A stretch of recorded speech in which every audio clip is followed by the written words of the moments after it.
다른 세계의 포켓몬 울트라 비스트, 전설의 포켓몬은 고사하고 화석 포켓몬조차도 절대 안 쥐어주던 제작진이기에 다른 울트라 비스트들처럼 짧은 인연으로 끝날 줄 알았으나 정식으로 지구의 포켓몬이 된 것도 모자라 그 중에서도 손꼽히는 서사를 만들어낸 아고용인데요. 오늘은 아고용의 이야기와 활약을 알아보려 합니다.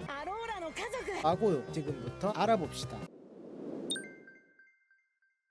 네크로즈마의 빛으로 가득한 세계에서 살던 베베놈. 풍요롭고 살기 좋은 세계의 어느 날 무심코 즐겨버린 후지토라에 의해 운석이 떨어지고 네크로즈마는 아고용 무리를 지키려다 빛을 잃어버리고 긴 잠에 빠집니다. 이에 베베놈이 살던 세계도 황폐해져 버리고 아고용 무리와 함께 살 수 있는 새로운 세계를 찾기 위해 늙고 병든 아고용을 대신해 여행을 떠난 베베놈. 그렇게 알로라 지방에 도착하고 바디 프로필을 찍고 있는 한감동 레인저를 발견합니다. 뭐가 마음에 안 들었는지 다짜고짜 싸움이 시작되고 개굴 닌자랑 돌려봤던 닌자 만화 기술을 선보인 피카츄와 이에 감탄하는 베베놈. 피카츄는 10만 볼트를 사용하고 베베놈은 자신이 찾던 희망의 빛이라고 생각해 기뻐합니다. 피카츄가 새로운 빛나는 그분이라 생각한 베베놈은 사과도 바쳐가며 다시 희망의 빛을 보여달라 조르는데 이를 추행으로 오해한 나물뱀이가 피카츄를 구해주려다 베베놈의 독에게 맞고 쓰러지고 나중에 도착했지만 모든 정황을 파악한 한감독이 경험치 덩어리들을 불러 희망의 빛도 보여주고 나물뱀이의 독도 치료해줍니다. 이전의 메시분과 다르게 알로라 지방으로 건너오고 바로 마주친 것이 아니기에 베베놈이 출연한 울트라올의 위치를 찾기가 어려워 한 감독에게 잠시 파트너가 되어달라고 부탁하는 루자미네. 무관 탈출을 위해 포켓몬을 엄선해 잡던 한 감독이었지만 어차피 섬술래가 본래 목적이지 뎁스 채우기는 범이기도 하고 여차하면 정보의 비대칭으로 깜짝 조커픽도 가능하기에 별 고민 없이 울트라볼로 함께하게 됩니다. 대기업 대표님 부탁인데 어지간하면 해야죠. 그래도 배틀에 어느 정도 싹수를 보이는 베베놈. 가볍게 스펄단도 피슨베인, 에리본과 함께 퇴치합니다. 카타쿠리같이 생겨서 견문색이라도 쓰나 포켓몬의 감정을 느낄 수 있다는 에리본과 말리화가 베베놈이 자주 그리던 전기 모양 마크가 정말 좋아하는 감정을 표현한 것이라고 이전에 알려줬었는데 이번엔 물방울 모양 마크를 그려 어떤 표현인지 궁금해 다시 말리화를 찾아간 것이었습니다. 물방울 모양 마크는 슬픈 감정을 나타낸 것이라고 알려주네요. 황폐해진 고향 꿈을 꿔서 그런 듯 합니다. 한편 이대로 베베놈의 세계를 두고 볼 수 없었던 네크로즈마. 잠에서 깨어나 다른 세계로부터 빛을 흡수하기 시작했는데요. 흡수하던 중 루나아라를 발견하고 루나아라를 흡수해 그 빛으로 베베놈의 세계를 구하려 하지만 한감동 레인저와 솔가레오가 그 앞을 막아섭니다. 쓰러진 루나아라 대신 솔가레오를 흡수하고 그대로 베베놈의 세계로 향하는 네크로즈마. 루나아라와 한감동 레인저도 이를 뒤따라가고 베베놈의 세계에 도착합니다. 모든 사정을 알게 된 한감독. 베베놈도 솔가레오도 포기할 수 없었기에 해결 방법을 고민하던 중 솔가레오나 루나아라 대신 다른 모든 사람들의 빛을 모아주자는 의견이 나오고 그렇게 모든 알로라의 빛을 모아 솔가레오를 분리하는 데 성공하고 섬의 왕 그리고 한감독과 글라디오의 빛으로 네크로즈마의 빛을 되찾아줍니다. 베베놈의 세계는 원래대로 돌아왔지만 무리에 남기로 결심한 베베놈. 아쉬운 마음에 눈물까지 나오는 한감독이었지만 어차피 마음 떠난 놈 억지로 붙잡아봐야 도움 안 되니 여기서 헤어집니다. 그러나 단순히 마음이 떠난 것은 아니었는지 떠나는 한감독을 배웅하며 한감독, 피슨베인과 함께 전기 모양 마크를 그린 베베놈. 그렇게 베베놈의 이야기는 끝나나 싶었지만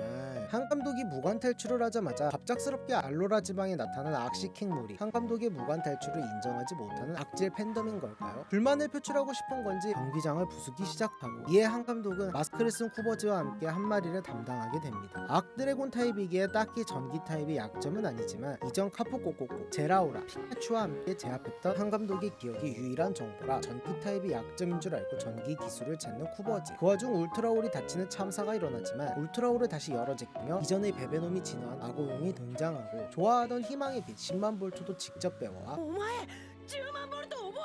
더블 스파킹 기가볼트로 악시킹을 돌려보내는데 성공합니다.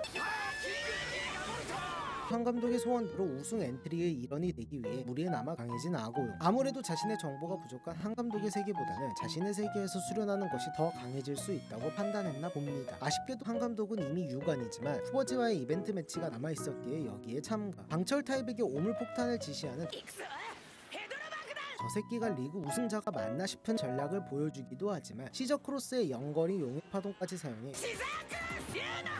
로카리오를 쓰러뜨리는데 성공하고 이후 하프꼬꼬꼬과의 대결에 다시 나와 또 페어리 타입에게 용의 파동을 쓰나 싶었지만 지변을 사용해 흙으로 시야를 가리는 작전이었고 유타를 먹이는데도 성공하지만 이전 시합의 데미지 그리고 수호신과의 체급 차이는 극복하지 못했습니다. 이후 다시 울트라올이 열리고 자신의 세계로 돌아가는 아고용을 10만 볼트로 배웅해주며 아고용의 이야기는 끝이 납니다. 적은 분량이 가장 아쉬운 포켓몬을 꼽으라면 저는 단언컨대 아고용을 뽑고 싶습니다. 자몽햄과 비슷하게 지우가 위기에 처했을 때 찾아와 구해주는 모습에 개굴닌자와 비슷하게 사실상 지우 고유의 개체이기도 하고 전용 테마도 갖고 있는 포켓몬입니다. 엄연히 따지면 두 번째로 일어난 유대 현상이긴 하지만 수백 년 만에 일어났기에 사실상 지우 고유의 개체라 봐도 무방한 개굴닌자처럼 복수 개체가 존재하긴 하지만 울트라오를 넘어온 개체는 지우의 아고용 하나뿐이기에 지우 고유의 개체라 해도 무방하다 생각합니다. 이런 상징성뿐만 아니라 서사도 완벽한데 특히 썸문 98에 지우와 피카츄 그리고 정말 좋아한다는 마크를 그리는 장면은 개인적으로는 그동안 지우와 포켓몬의 이별 중 가장 슬픈 장면이었다고 생각합니다. 강함에 있어서도 어흥연보다 강할 수도 있다 생각하지만 우선 전적도 3전으로 표본이 많이 부족할 뿐더러 결과적으로 쓰러트린 포켓몬은 쿠쿠이의 루카리오뿐이기에 쿠쿠이의 에이스 어흥염을 쓰러트린 지우의 어흥염을 가장 강하다 판단할 수밖에 없었습니다. 작품 내적으로는 루카리오와의 배틀로 인한 데미지, 작품 외적으로는 피카츄와 파푸꼬꼬꼬의 서사를 마무리하기 위해 양보한 것임을 알기에 아쉽기만 합니다. 나무킹과 비슷하게 W 때 재등장해 전설의 포켓몬 혹은 챔피언의 포켓몬을 쓰러트리는 활약을 했다면 당당히 에이스 자리에 아고용을 올렸을 텐데 특히 용의 파동을 지면에 사용해 흙으로 시야를 가리는 지우 특유의 작전을 따로 합을 맞춰본 적도 없음에도 정확히 이해하는 모습을 보면 재등장했다면 뛰어난 활약을 했을 것 같아 더욱 아쉬웠습니다. 일단은 울트라오를 건너와 쿠쿠이 박산에 눌러앉는 것부터 어떻게 안 될까요? 이상으로 아고용 정리를 마치겠습니다. 다음에는 무관 탈출을 위해 여러가지 노력을 했던 한 감독, 특히 특정 시기에 이상하게 맷집이 좋은 포켓몬들이 몰려 있었는데요. 그중 하나인 켄타로스를 다뤄볼까 합니다. 긴 영상 시청해주셔서 감사합니다.